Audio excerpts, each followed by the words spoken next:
हरे कृष्णा। आप सभी को मोहिनी एकादशी की बहुत सारी शुभकामनाएं। वैशाख मास के शुक्ल पक्ष में आती है यह अत्यंत परम पवित्र मंगलमयी मोहिनी एकादशी।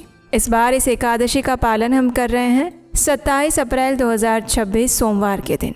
हमारे शास्त्रों में वर्णन आता है कि प्रत्येक जीव 6 प्रकार के अनर्थों से बंध कर इस भौतिक संसार में फंसा हुआ रहता है। जन्म और मृत्यु के चक्र से वो बाहर नहीं आ पाता और उसी में से एक अनर्थ है मोह। और ये मोहिनी एकादशी हमें इसी बंधन से मुक्त कराती है। इसलिए इसका निष्ठापूर्वक और नियम पूर्वक पालन करना अत्यंत महत्वपूर्ण है। तो चलिए इसी मोहिनी एकादशी के उपलक्ष्य पर हम उसी से जुड़ी हुई इस सुंदर पौराणिक कथा का श्रवण करते हैं। आइए आज की मोहिनी एकादशी व्रत कथा आरंभ करते हैं। श्री चैतन्य चरितामृत में कहा गया है, साधु संग सर्वशास्त्र कोय, लव मात्र साधु संगे सर्व सिद्धि होय। अर्थात साधु पुरुषों का एक क्षण मात्र का संग भी व्यक्ति को परम सिद्धि प्रदान कर सकता है। ऐसा ही कुछ हुआ था धृष्ट बुद्धि के जीवन में भी। लेकिन कौन था ये धृष्ट बुद्धि और क्या हुआ उसके जीवन में? चलिए ये जानने के लिए हम चलते हैं मोहिनी एकादशी की कथा की दुनिया में। एक समय की बात है जब महाराज युधिष्ठिर और भगवान श्री कृष्ण के बीच में एक महत्वपूर्ण संवाद हो रहा था और उसका विषय था एकादशी। युधिष्ठिर महाराज ने भगवान से पूछा, हे जनार्दन, वैशाख मास के शुक्ल पक्ष में कौन सी एकादशी आती है और इसके पालन से क्या फल प्राप्त होता है? कृपया विस्तार से बताएं। युधिष्ठिर महाराज के प्रश्न का उत्तर देते हुए भगवान श्री कृष्ण ने कहा, हे धर्मपुत्र, आज से अनेक वर्षों पूर्व इस एकादशी के विषय में जो कथा वशिष्ठ मुनि ने प्रभु रामचंद्र को सुनाई थी उसी का वर्णन मैं करता हूँ। ध्यान पूर्वक सुनो। ये कहकर भगवान ने कथा कहना प्रारंभ किया। एक समय भगवान श्री रामचंद्र ने अपने गुरु वशिष्ठ मुनि से बड़े ही विनम्रता से पूछा, हे ऋषिवर, कृपया आप मुझे कोई ऐसा व्रत बताएं जिसके प्रभाव से समस्त पापों और दुखों से मुक्ति प्राप्त हो सके। श्री राम को संबोधित करते हुए वशिष्ठ मुनि ने कहा, हे प्रिय राम, आपका स्वयं का पवित्र नाम समस्त प्राणियों के दुखों का नाश करता है, लेकिन फिर भी आपने जन कल्याण के लिए ये प्रश्न पूछा है जो कि प्रशंसनीय है।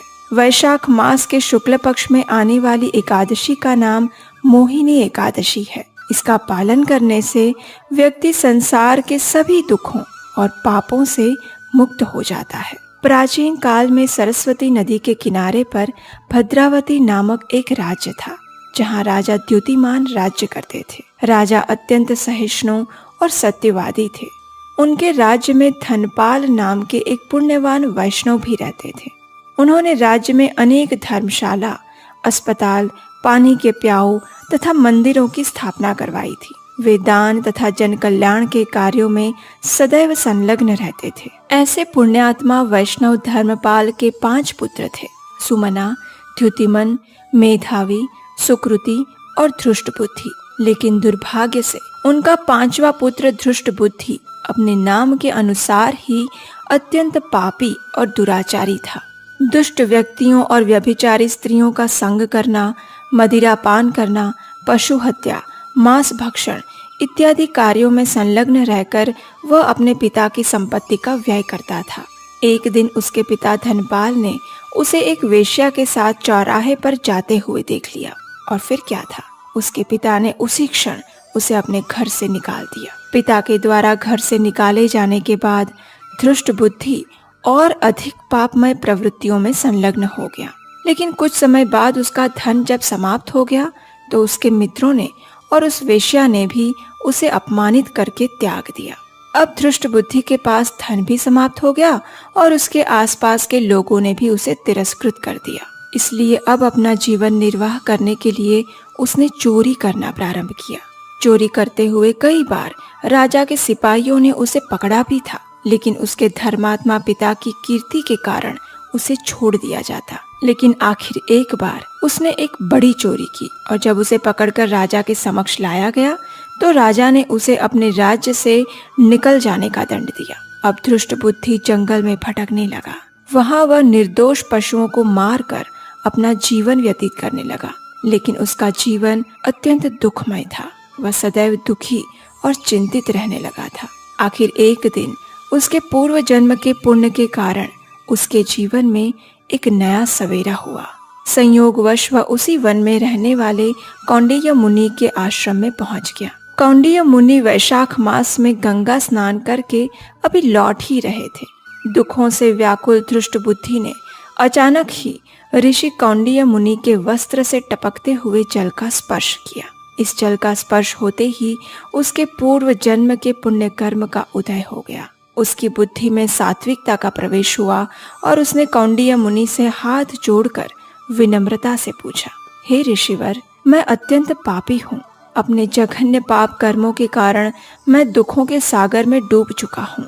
कृपया आप मुझे कोई ऐसा मार्ग बताएं जिससे मैं इस असह्य पीड़ा से मुक्ति प्राप्त कर सकूं। धृष्ट बुद्धि की आर्द्र वाणी को सुनकर कौंडिन्य मुनि ने कहा, सुनो, अब मैं तुम्हें एक ऐसे व्रत के विषय में बताता हूँ जो कि मेरु पर्वत से भी अधिक प्रचंड पापों को नष्ट करने वाला है। और ये व्रत है वैशाख मास के शुक्ल पक्ष में आने वाली मोहिनी एकादशी। यदि तुम इस व्रत का श्रद्धा और नियम पूर्वक पालन करोगे तो अवश्य ही सभी पाप कर्मों से मुक्त हो जाओगे। ऋषि की सुखद वाणी सुनकर धृष्ट बुद्धि ने मोहिनी एकादशी व्रत का कठोरता से पालन किया। परिणाम स्वरूप उसके सारे पाप नष्ट हो गए और जीवन के अंत में उसने दिव्य शरीर धारण करके आध्यात्मिक लोक में प्रवेश किया। इस कथा का समापन करते हुए भगवान श्री कृष्ण ने कहा, हे राजन, मोहिनी एकादशी की कथा और महात्म्य का श्रवण करने से भी 1000 गाय देने का पुण्यफल प्राप्त होता है।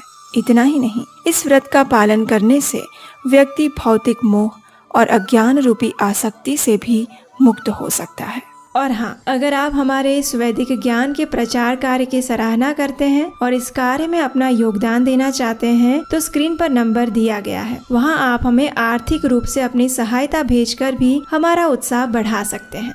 तो चलिए, जीवात्मा को परम गति प्रदान करने वाली इस मोहिनी एकादशी का श्रद्धा और नियम पूर्वक पालन करते हैं और पूर्ण पुरुषोत्तम भगवान श्री कृष्ण के चरण कमलों में अपने जीवन को समर्पित करते हैं। भगवान के प्रिय इस मंगलमय दिन को और अधिक मंगलमय बनाते हुए आइए एक और सुंदर पौराणिक कथा का श्रवण करते हैं। और ये कथा है भगवान के एक विशुद्ध भक्त की। और जैसा कि हम सब जानते हैं, भगवान प्रेम और स्नेह को प्राधान्य देते हैं। आज की कथा कुछ ऐसी ही है जिसमें एक भक्त भगवान को अपने प्रेम, स्नेह और करुणा से उनके पास प्रतिदिन आने के लिए मजबूर कर देते हैं। आज की ये कथा रस से भरी हुई है और ये रस है प्रेम का, वात्सल्य का और विरह का भी। जी हाँ, आज की इस कथा में भगवान स्वयं रोने वाले हैं अपने भक्त के लिए। तो चलिए, अधिक विलंब किए बिना इस सुंदर कथा का श्रवण करते हैं। बहुत वर्षों पुरानी बात है और ये बात है 17वीं सदी के नागौर जिले में कलवा गांव की, जहाँ पर एक शुभ नक्षत्र में एक सुंदर कन्या का जन्म हुआ था। उस कन्या का नाम था कर्माबाई। पिता जीवन राम डूडी और उनकी पत्नी यानी कि कर्माबाई की माता दोनों ही भगवान के भक्त थे। सामान्य जीवन था, साधारण लोग थे, लेकिन भगवान के प्रति भक्ति और उनका प्रेम असाधारण था। बाल्यकाल से ही कर्माबाई ने भक्ति और प्रेम की शिक्षा प्राप्त की थी। भगवान के लिए सच्चा प्रेम, दिखावा वाला नहीं। अब एक दिन क्या हुआ कि जीवन राम डूडी और उनकी पत्नी को पुष्कर यात्रा में जाने की इच्छा हुई। इच्छा तो हो गई, लेकिन अब कैसे जाए? उनके घर पर भगवान के सुंदर श्री विग्रह जो थे, उनके जाने के बाद उनकी सेवा कौन करेगा? अब दोनों दंपति यही सोच विचार कर रहे थे। उतने में उन्हें याद आया, अरे अब तो कर्मा भी बड़ी हो गई है, वो भी तो ये जिम्मेदारी निभा सकती है। बस ऐसा सोचकर जीवन राम डूडी और उनकी पत्नी ने अपनी प्रिय पुत्री कर्माबाई को बुलाया। उसे कहा, देखो पुत्री, हम कार्तिक स्नान के लिए पुष्कर में जाने के विषय में सोच रहे हैं। अब ऐसे समय में हमारे घर के विग्रहों की सेवा करना तुम्हारी जिम्मेदारी बन जाएगी। इसलिए तुम याद से प्रतिदिन हमारे ठाकुर जी को सुंदर और सात्विक भोग लगाना और वही प्रसाद अपने लिए भी ग्रहण करना। बात समझ गई ना? नन्ही सी कर्माबाई ने कहा। हाँ माता, मैं समझ गई। मैं प्रतिदिन हमारे ठाकुर जी के लिए अच्छा अच्छा भोग बनाऊंगी और उनको खिलाऊंगी। बस फिर क्या था। कर्माबाई के माता पिता अपने भगवान को उनके नन्हे से भक्त के सहारे छोड़कर चले गए। अब घर में थे नन्हे भक्त और उनके बड़े से भगवान। लेकिन कर्माबाई दिखने में नन्ही थी। अगले ही दिन प्रातःकाल उठकर वो तैयार हो गई। उसने अपने छोटे छोटे हाथों से बड़े ही प्रेम से अपने भगवान के लिए सुंदर स्वादिष्ट खिचड़ी बनाई। उसमें घी डाला, गुड़ डाला और वही गर्म गर्म खिचड़ी भगवान के समक्ष परोस दी। थोड़ा समय बीत गया, लेकिन भगवान तो नहीं आए खिचड़ी खाने के लिए। अब कर्माबाई सोच रही थी कि आज क्या हो गया। मुझे जहाँ तक ज्ञात है तो मैया प्रतिदिन भगवान को भोग लगाती हैं और भगवान वो सारा भोग पा ही लेते होंगे। तो फिर आज ऐसा क्या हो गया जो भगवान मेरे हाथों से बनी हुई खिचड़ी नहीं खा रहे हैं? थाली अभी भी वैसी की वैसी ही पड़ी हुई है। कुछ सोच विचार करके कर्माबाई बाहर चली गई। कुछ समय प्रतीक्षा की, उसके बाद फिर से अंदर आई। फिर से देखा, थाली वैसी की वैसी ही पड़ी हुई है। उसमें से खिचड़ी का एक दाना भी नहीं हिला था। अब संध्या होने वाली थी। ऐसे ही प्रतीक्षा करते करते उस नन्ही सी बालिका के मस्तिष्क में ये बात दृढ़ थी कि प्रत्येक दिन उसकी माता भोग लगाती है और भगवान खाते हैं। फिर आज क्यों नहीं खा रहे हैं? सुबह से लेकर शाम होने वाली थी। पता नहीं आज भगवान को क्या हो गया है। अब वो भी थी तो नन्ही सी बच्ची। उसका दिल टूटने लगा, आंखों में से अश्रु बहने लगे और उसी अश्रुपूरित नेत्रों से कर्मा ने भगवान को हाथ जोड़कर कहा, प्रभु आज क्या हो गया? आप तो प्रतिदिन मेरी माँ के हाथों से बनाया हुआ भोग ले लेते हैं। फिर मुझसे ऐसी क्या गलती हो गई जो आप मेरे हाथों से ये भोग नहीं खा रहे हैं? बताइए ना प्रभु, क्या हुआ आपको आज? इतना कहकर कर्माबाई रोने लग गई और ये देखकर भगवान का हृदय भी पिघल गया। उन्होंने अत्यंत प्रेम पूर्वक नन्ही सी कर्माबाई को समझाते हुए कहा, अरे कर्मा, तूने भोग तो लगा दिया, मुझे भोग स्वीकार करने के लिए भी बुला रही हो, लेकिन तुमने पर्दा तो किया नहीं। अब ये सुनकर कर्माबाई को थोड़ी राहत मिली। उसने अपने आंसू पोंछते हुए भगवान को हंसते हुए कहा, अरे प्रभु, बस इतनी सी बात थी, आप पहले क्यों नहीं बताया मुझे? पहले ही बता देते। वैसे ही आज आप पूरा दिन भूखे रहे, ना खुद खाया ना मुझे खाने दिया। आप भी ना। चलिए मैं पर्दा करती हूँ, अब आप जल्दी से आकर भोग स्वीकार कर लीजिए, सुबह से भूख लगी होगी ना आपको। ये कहकर कर्माबाई ने अपनी साड़ी के पल्लू से भगवान को पर्दा किया। अब कोई भक्त इतने प्रेम से भगवान को खिलाए और भगवान ना खाए, ऐसा कैसे हो सकता है? तो बस कृष्ण आए और सारी खिचड़ी सफा चट कर दी, एक दाना भी नहीं छोड़ा उसमें से। और अब ये नित्य क्रम बन चुका था। प्रतिदिन कर्माबाई गरम गरम खिचड़ी, उसमें घी और गुड़ ये सब मिलाकर भगवान के लिए लेकर आती, अपनी साड़ी के पल्लू से पर्दा करती और एक आज्ञाकारी बालक की तरह भगवान चुपचाप आकर सारी खिचड़ी खा लेते थे। अब कुछ समय बाद कर्माबाई के माता पिता तीर्थ यात्रा करके वापस आ गए।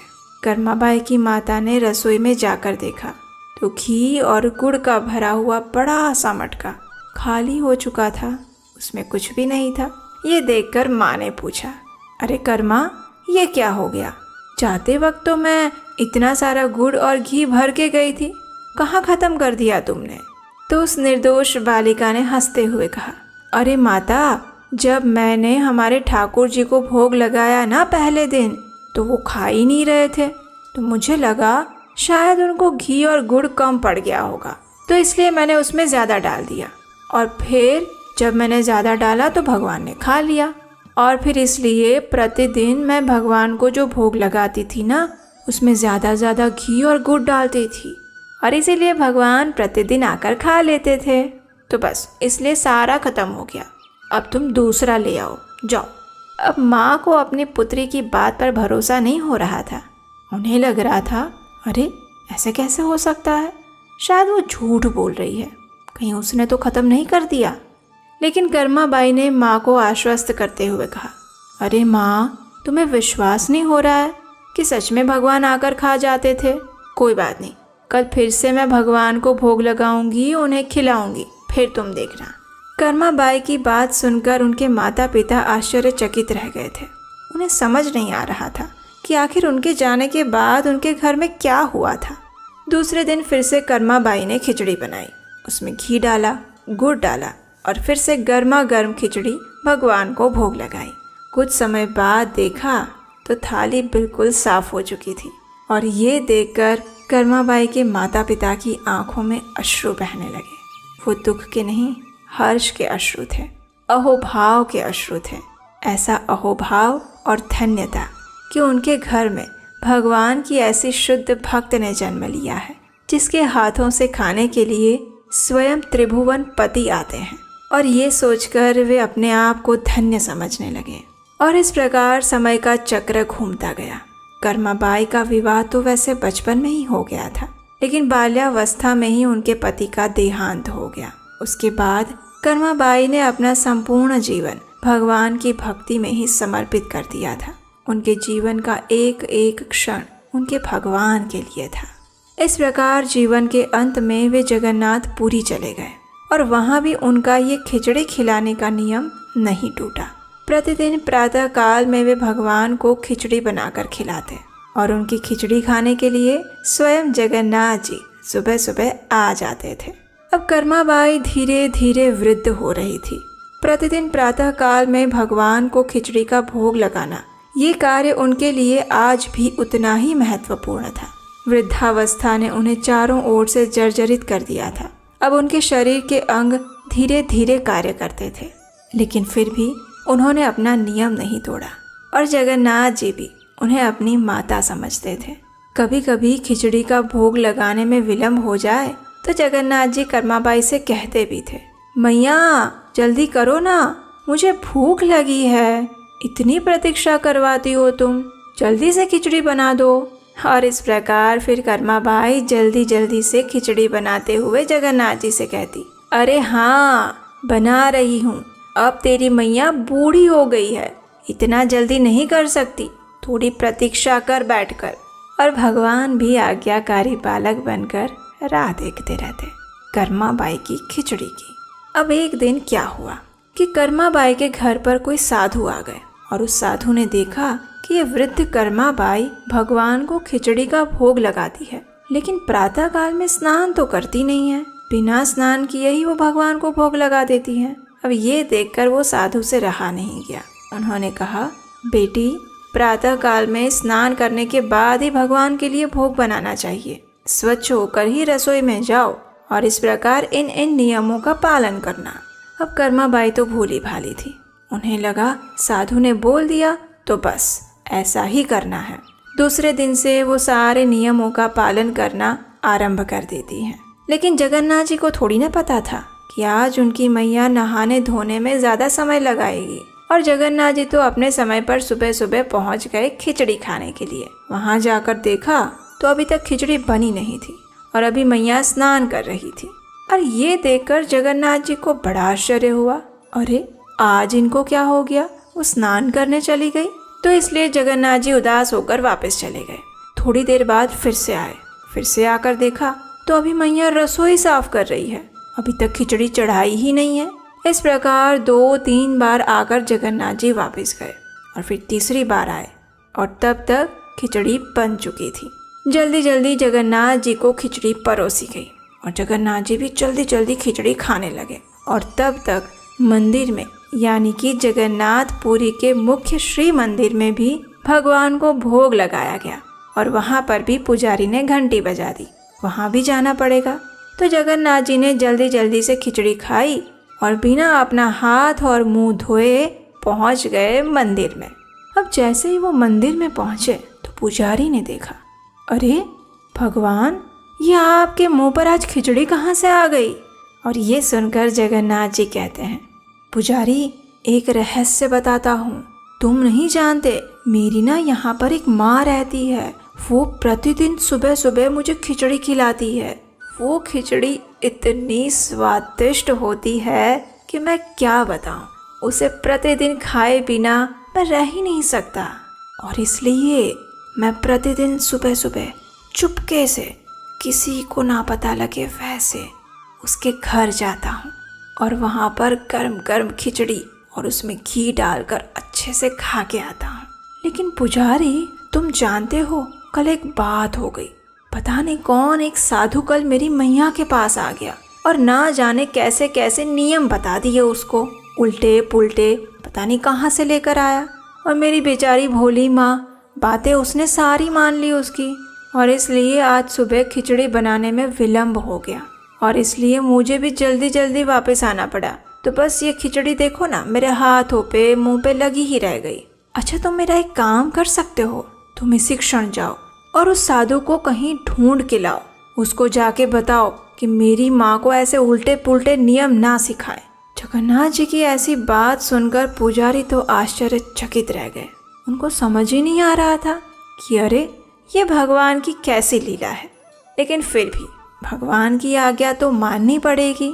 तो वे उसी समय उस साधु के पास पहुँचे, जाकर सारा वृत्तांत कह सुनाया और ये भी कहा कि कर्माबाई की शुद्ध भक्ति और प्रेम को देखकर भगवान ने ये आदेश दिया है। जब उस साधु ने ये सारी बातें सुनी तो वे उसी क्षण कर्माबाई के पास गए और उनसे जाकर माफ़ी मांगते हुए कहने लगे, हे माता, आप तो स्वयं भगवान को प्रिय हैं, इसलिए आप जैसे पहले भगवान के लिए भोग बनाती थी वैसे ही बनाइए और मुझे क्षमा कर दीजिए। मेरे जैसे मूर्ख ने पता नहीं आपको कैसे कैसे नियम बता दिए।